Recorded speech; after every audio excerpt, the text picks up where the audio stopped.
चलिए अब एक काम करते हैं, एक और बात करते हैं अब मार्केट टेक्निकल्स की। वीकेंड पे एक ट्वीट काफ़ी वायरल हुआ था और काफ़ी मेरे ख्याल से हर मार्केट ग्रुप में वो ट्वीट गया। वो था जेएम फाइनेंशियल सर्विसेज के director and head of research Rahul Sharma का। उनको जोड़ लेते हैं एक बार शो में। Rahul ji good morning. और मेरे ख्याल से काफ़ी लोग हैरान थे आपका वो ट्वीट देखकर, क्योंकि शायद पहली बार किसी ने ये एक अभी के लिए तो कॉन्ट्रैक्ट वाली मानी जा रही है, 1000 पॉइंट की करेक्शन आपको लग रहा है कि निफ्टी में पॉसिबल है जनवरी में। 1000 पॉइंट की, ऐसा क्यों लगता है आपको? जरा अगर रीजन बताना चाहें तो। जी हाँ, देखिए मार्केट ऑलवेज टेक्स एक स्टेप, दो स्टेप ऊपर एक स्टेप नीचे। मुझे लगता है कि 3000 पॉइंट की रैली के बाद एक पुल बैक यहाँ पर निफ्टी में देखने को मिल सकता है। इसके मल्टीपल रीजंस है। एक रीजन तो ये है कि जो ब्रॉडर मार्केट है, यानी कि जो निफ्टी 500 इंडेक्स हम ट्रैक करते हैं, वहां पर मोमेंटम जो है वो धीरे धीरे सरकता हुआ दिख रहा है, यानी कि ट्रिपल टॉप बेरिश डाइवर्जेंस वहां पर बनी है। टेक्निकल लैंग्वेज में इसका मतलब ये है कि मोमेंटम कम होना हायर लेवल्स पर कहीं ना कहीं पुल बैक का या कहीं ना कहीं एक करेक्शन का इंडिकेटर है। सेकेंडली, पिछले वीक में हमने लॉन्ग एडिशन नहीं देखा। निफ्टी ने नया हाई जरूर बनाया, लेकिन और लॉन्ग्स मार्केट के अंदर नहीं आए। तो कहीं ना कहीं जो एक जनवरी सीरीज जब से स्टार्ट हुई है मार्केट्स में, कोई मेगा तरीके से लॉन्ग एडिशन देखने को नहीं मिला है। और ये इंडिकेट करता है कि यहाँ पर ओवरऑल जो एक टिल्ट है मार्केट पार्टिसिपेंट्स का, हमने बीच में देखा विक्स 15 के ऊपर चली गई, हालांकि वहां पर कूल ऑफ आ गया। लेकिन ओवरऑल अगर मार्केट को यहाँ से ऊपर जाना है तो स्टॉक्स की जो लीडरशिप है वो भी हमें यहाँ पर मिसिंग दिख रही है। देखिए आईटी ने एक थोड़ा सा लास्ट वीक रिवाइवल दिखाया था सेकेंड हाफ में, लेकिन बजाय आईटी के मुझे लगता है कि और कोई सेक्टर्स या स्टॉक्स यहाँ पर दिखाई नहीं दे रहे जो निफ्टी को बड़े तरीके से यहाँ पर आगे ले जा सके। तो ओवरऑल जो व्यू है वो यहीं पे शॉर्ट करने का नहीं है। एक यहाँ पर एक स्ट्रैटेजी बनाई हमने कि या तो आप 21,500 टूट जाए निफ्टी के अंदर, प्रीवियस वीक का लो भी है वहां पर, वो लेवल टूट जाए तो आप शॉर्ट कीजिए। वहां से हमें लगता है कि 20,700 तक की मंदी देखने को मिल सकती है। या ऑल्टरनेटिवली समझो ये वीक में कंसोलिडेट करके हम अगर 22,000 का अटेम्प्ट करें, तो 22,000 के लेवल पर जहां पर मंथली ऑप्शंस में भी हमने काफी राइटिंग देखी है, इनफैक्ट फ्राइडे को काफी कॉल राइटिंग थी मंथली कॉन्ट्रैक्ट्स के अंदर, तो 22,000 के आसपास शॉर्ट करने के मौके बनेंगे। 22,350 का स्टॉप लॉस रहेगा उस केस में। और वहां से हमें लगता है तकरीबन 21,000 तक की डाउनसाइड मूव, यानी कि 1000 पॉइंट तक का डाउनसाइड मूव देखने को मिल सकता है। तो ये जो करेक्शन है could be anywhere in the range of 700 to 1000 points. अगर ये आ जाता है तो नॉट ओनली टेक्निकल स्ट्रक्चर जो मार्केट का और भी स्ट्रांग होगा, और जो फ्रेश पैसा है वो भी आ सकता है। और सेकेंडली, एक तरह से जो ओवरबॉट वन साइडेड रैली हमने देखी है, इसको भी थोड़ा सा कूलिंग ऑफ यहाँ पर बन जाएगा। तो ओवरऑल मुझे लगता है कि मार्केट के अंदर नए मौके बनेंगे फ्रेश मनी को आने के लिए। तो ये ब्रॉडली हमारा व्यू है। कहीं ना कहीं लीडरशिप लैगिंग है, नए ओआई डेटा नहीं बन रहे मार्केट्स के अंदर, और थर्डली एक बेरिश डाइवर्जेंस निफ्टी के अंदर बनी, निफ्टी 500 के अंदर बनी है। In fact Nifty small cap index में ऑलरेडी ट्रिपल डाइवर्जेंस बन चुकी है, मिड कैप इंडेक्स में डबल टॉप डाइवर्जेंस बन चुकी है। तो कहीं ना कहीं ये कहीं ना कहीं स्लगिश इंडिकेशन जो हमें यहाँ पर रीडिंग्स मिल रही है, आई थिंक जैसे ही कोई की लेवल ब्रेक होता है हमें लगता है कि शॉर्टिंग यहाँ पर बिल्कुल करके चलनी चाहिए। और जो हिसाब से हम अभी 22,000 के लेवल पर है, almost 1000 point is hardly around 4-4.5%। तो परसेंटेज वाइज ज्यादा बड़ा मूव नहीं है, लेकिन नंबर ऑफ पॉइंट्स के हिसाब से काफी अच्छा मूव देखने को मिल सकता है। उसी नोट में आप जिक्र कर रहे हैं रिलायंस का, जिसको आप पॉसिबल मेल्टडाउन स्टॉक मानकर चल रहे हैं इस करेक्शन के लिए, उस पर एक व्यू दे दीजिए।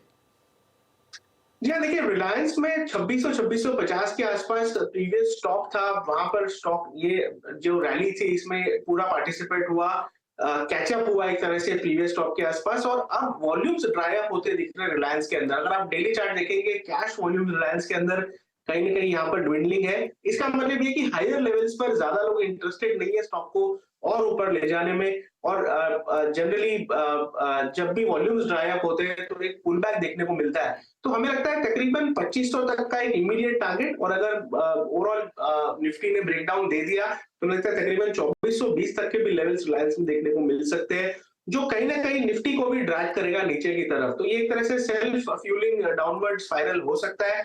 As of now it is थोड़े इफ एंड बट मैंने जरूर लगाए, लेकिन 21,500 अगर टूटता है तो हमारा यहाँ पर कन्विक्शन लेवल जो है वो और भी बढ़ता हुआ दिखेगा।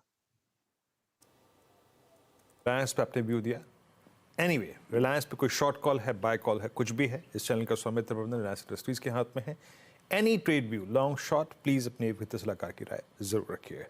अच्छा राहुल जी, जो आपका प्रोजेक्शन है, मतलब सेल इफ 21,500 ब्रेक्स 20,700 की पॉसिबिलिटी है, sell and rise closer to 22,000, parallelly आपका प्रोजेक्शन निफ्टी बैंक पे क्या कहता है?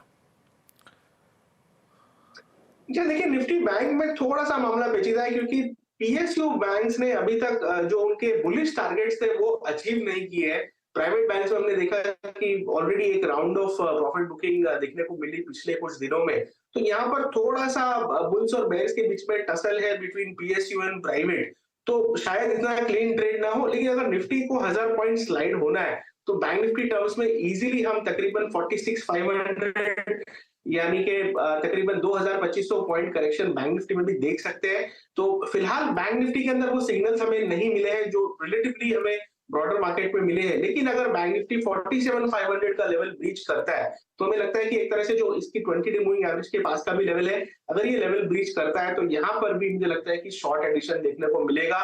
इनफैक्ट जो प्रीवियस वीक में बैंक निफ्टी में जो थोड़ा सा हमने डाउन मूव देखा था तो वहां पर शॉर्ट्स भी एग्रेसिवली आए। तो पास्ट में हमने देखा है कि शॉर्ट करने के लिए मार्केट पार्टिसिपेंट्स ने बैंक निफ्टी को यूज किया है एज कंपेयर टू निफ्टी। तो यहाँ पर भी एक इंटरेस्टिंग ट्रेड हो सकता है। As of now work in progress है, लेकिन अगर लेवल्स ब्रीच होते हैं 47,500 के तो मुझे लगता है कि बैंक निफ्टी में भी मजबूती देखने को मिल सकती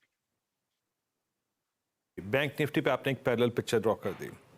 अच्छा, मैं आपकी इसी जो निफ्टी की प्लेसमेंट है, आपने जो लेवल्स की प्लेसमेंट करी उसी के अनुसार कुछ सेक्टर्स को प्लेस करके देख रहा था। मतलब इस 15 दिसंबर से लेकर लगभग 8 जनवरी के कार्यकाल के बीच में निफ्टी मेटल काफ़ी चला, सुपर स्विंग दिया, एफएमसीजी काफ़ी चला। मेटल्स पे आपका टेक क्या कहता है इस वक्त राहुल? जी देखिए, मेटल्स साइक्लिकल है, इसमें कोई दो डाउट नहीं है, लेकिन मेटल्स के अंदर हाई बीटा प्ले मूव्स रहते हैं। तो मुझे लगता है कि ओवरऑल अभी तक स्ट्रक्चर मेटल्स का खराब नहीं हुआ है, लेकिन अगर ब्रॉडर मार्केट को गिरना है तो यहाँ पर भी हमें पुल बैक देखने को मिलेगा। ओवरऑल हमें लगता है कि मेटल्स की जो रैली है वो एक तरह से स्ट्रक्चरल है और भी मूव्स हमें आते हुए बनेंगे। तो इनफैक्ट अगर करेक्शन आता है तो मेटल्स में बाय ऑन डिप की रणनीति रखिए। अगर यहाँ से इंडेक्स लेवल पे आपको 4-5% का करेक्शन मिलता है, स्टॉक लेवल पे तकरीबन 10 से 15% का करेक्शन मिलता है, तो आई थिंक बहुत ही अच्छी बाइंग ऑन डिप वाली रणनीति रहेगी। मेटल्स में से स्टील अथॉरिटी ऑफ इंडिया यानी कि सेल हमारा टॉपिक है। हमें लगता है कि काफी लंबे लेग्स है इसे, जो हिसाब से हमने gas authority of India pick किया था पीएससी स्पेस में, वैसा ही सिमिलर टेक्निकल सेटअप यहाँ पर सेल में है। और हमें लगता है कि तकरीबन अगर आप थोड़ा एक 6 महीने का व्यू लेके चले तो मैं सरप्राइज नहीं रहूंगा कि इन लेवल से हमें तकरीबन 30% तक की रैली सेल जैसे स्टॉक में देखने को मिले। तो बाय ऑन डिप रखिए सेल में। अगर 10% करेक्ट हो जाता है तो नथिंग लाइक इट, अगर रिलेटिवली कम भी रहा करेक्शन तो मुझे लगता है कि सेल के अंदर एक इन्वेस्टमेंट के हिसाब से अच्छा यहाँ पर मौका मिल सकता है। अच्छा, कुछ स्टॉक्स जो इवन दो मार्केट में आप डाउन साइड एक्सपेक्ट कर रहे हैं, आप पॉजिटिव साइड पर लेकर चल रहे हैं। मेरे ख्याल से आपके नोट में आप एसबीआई और कोफोज की बात कर रहे हैं।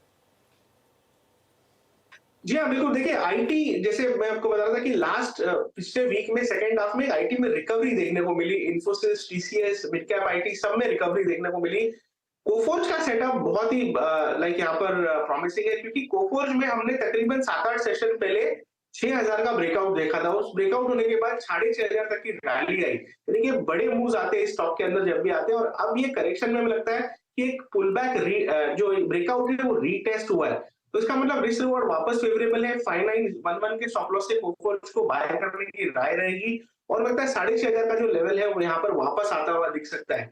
आईटी में अंडर परफॉर्मेंस है, साथ ही में एक तरह से डिफेंसिव सेक्टर की तरह भी प्ले आउट हो सकता है। तो अगर निफ्टी में करेक्शन भी आता है तो कुछ पॉकेट्स है मार्केट के अंदर जो आउट परफॉर्म कर सकते हैं, उनमें से आईटी हमारा चुनिंदा पिक है। और जहां तक एसबीआई का सेटअप है, देखिए 630-650 के रेंज में एसबीआई ट्रेड कर रहा है, कंसोलिडेशन है। आई थिंक बैंक निफ्टी में क्या होगा, काफी कुछ एसबीआई से हमें इनपुट मिल सकता है, क्योंकि अभी तक पीएसयू बैंक्स ने कोई बड़े तरीके से गिव अप नहीं किया है। अगर 630 ब्रेक होता है तो एसबीआई में ब्रेकडाउन होगा। 653 का लेवल ऊपर में अगर निकलता है तो मुझे लगता है कि 680 तक की अपसाइड एसबीआई में बनेगी। तो एसबीआई के अंदर एक बैंड है, ये बैंड का ब्रेकआउट या ब्रेकडाउन जो भी आता है उस हिसाब से आप तकरीबन एक 4 से 5% का शॉर्ट टर्म में मूव देख के चल सकते हैं। बट रिलेटिवली जो टियर 2 टियर 3 पीएसयू बैंक्स है उनमें मूव्स और भी ज्यादा बड़े हो सकते हैं, 10% 15% टाइप के मूव्स हो सकते हैं। तो आई थिंक बैंक निफ्टी में जो काफी कुछ होगा वो एसबीआई को आई थिंक यहाँ पर स्ट्रैटेजी लगाकर देख सकते हैं कि किस हिसाब से स्ट्रैटेजी ट्रेड करना चाहिए आपको। ऑलराइट, बहुत बहुत शुक्रिया राहुल जी आज हमारे साथ जुड़ने के लिए। और बिल्कुल देखिए, हर व्यू का सम्मान होना चाहिए, थोड़ा सा कॉशियस व्यू कई बार रखना ज़रूरी है। और थैंक यू। तो ये समय राहुल जी का व्यू थोड़ा सा कॉशियस है। चलिए अब इस शो को यहीं समेट लेते हैं। वीरू और मैं आपसे विदा लेंगे और सुमित